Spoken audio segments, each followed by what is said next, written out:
Bismillahirrahmanirrahim. Assalamualaikum warahmatullahi wabarakatuh. Perkenalkan, nama saya Patrianti Dama. Saya jurusan Pendidikan Agama Islam, Fakultas Ilmu Tarbiyah dan Keguruan. Baiklah, di sini saya akan mempresentasikan PPT proposal saya yang berjudul Peran Guru dalam Menumbuhkan Sikap Toleransi Beragama Siswa SMPN 1 Marisa.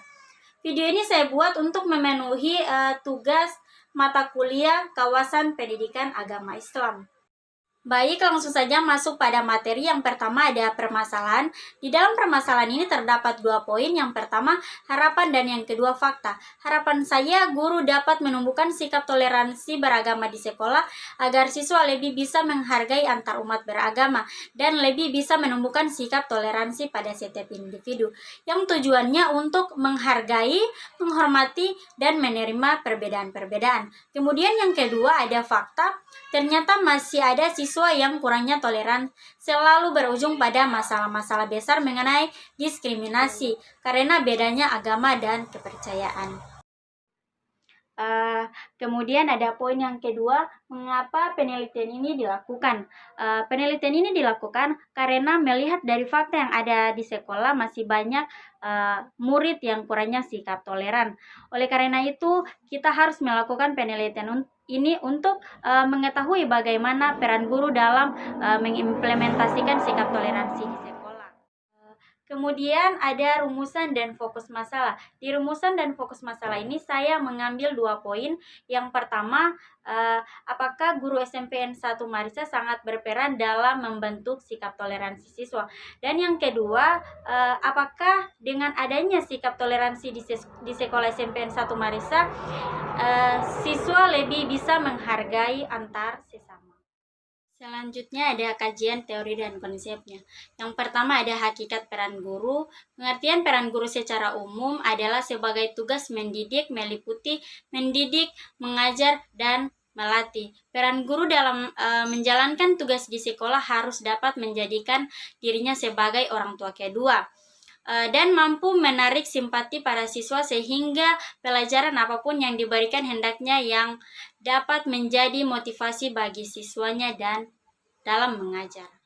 Selanjutnya yang kedua ada peran guru PAI dalam menanamkan sikap keberagamaan siswa yang toleran.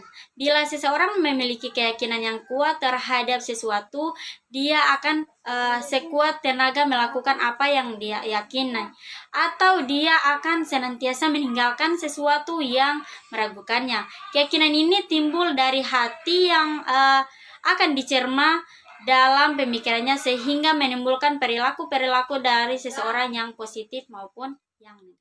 Kemudian poin yang ketiga ada peran guru PAI dalam menerapkan sikap toleransi beragama. Yang pertama ada guru mengorganisir siswa dalam menghormati antar sesama dan dibiasakan untuk menghargai ketika ada yang berbicara di kelas. Kemudian yang kedua, guru menanamkan nilai-nilai toleransi sebagai sikap saling kerjasama dalam kegiatan keagamaan dan saling bantu-membantu antar warga sekolah. Kemudian yang ketiga, dalam menanamkan toleransi beragama guru PAI juga didukung oleh lingkungan yang kondusif, didukung oleh kepala sekolah dan juga dengan fasilitas yang memadai. Kemudian ada toleransi beragama. Toleransi perlu didukung dengan cakrawala pengetahuan yang luas dan terbuka, kebebasan berpikir dan beragama. Secara singkatnya, toleransi mirip dengan sikap positif dalam menghargai orang lain yang menerapkan hak asasi manusia sebagai landasan. Kemudian ada indikator-indikator toleransi. Pembinaan sikap toleransi tentunya dapat dilakukan di sekolah dengan menjabarkan serta merinci sikap toleransi itu ke dalam indikator-indikator nilai toleransi. Dalam hal ini, keterkaitan nilai toleransi, jenjang kelas, dan indikator untuk sekolah menengah pertama dan sekolah menengah atas. Kemudian ada kajian penelitian yang relevan. Pengembangan budaya toleransi beragama melalui pembelajaran pendidikan agama Islam berbasis multikultural di SMA Negeri 1 Amlapura, Bali. Penelitian ini menghasilkan temuan yaitu pembelajaran PAI berbasis multikultural dalam mengembangkan budaya toleransi beragama di SMA Negeri 1 Al-Amlapura telah berjalan dengan baik. Hal ini dibuktikan dengan poin ada dua. Yang pertama, adanya kepercayaan pembelajaran PAI berbasis multikultural diawali dengan pembuatan model pengembangan silabus. Yang kedua, proses pelaksanaan pembelajaran PAI berbasis multikultural sudah berjalan dengan baik dan sesuai dengan rencana. Selanjutnya ada kerangka berpikir. Kita lihat saja pada tabel di samping ini. Di sini ada guru, kemudian ada hasil belajar siswa berupa sikap. Di sini juga ada peran guru PAI dalam menumbuhkan sikap toleransi beragama di SMPN Negeri 1 Marisa. Kita lihat saja pada tabel berikut ini. Selanjutnya ada jenis metode penelitian. Lokasi penelitian ini bertempat di SMPN Negeri 1 Marisa, Kecamatan Marisa, Kabupaten Pohuwato. Fokus penelitian ini ditujukan kepada guru PAI SMPN 1 Marisa dan siswa SMPN 1 Marisa. Kemudian ada teknik pengumpulan data. Teknik pengumpulan data di sini berupa observasi, wawancara atau interview, dan dokumentasi. Selanjutnya ada teknik analisis data. Yang pertama, jenis penelitian ini dilihat dari jenisnya. Penelitian merupakan penelitian kualitatif. Kemudian metode penelitian yang digunakan di penelitian ini yaitu metode studi kasus. Selanjutnya ada teknik pengumpulan data. Yang pertama ada tahap perencanaan, yang kedua tahap pelaksanaan, dan yang ketiga tahap penulisan laporan.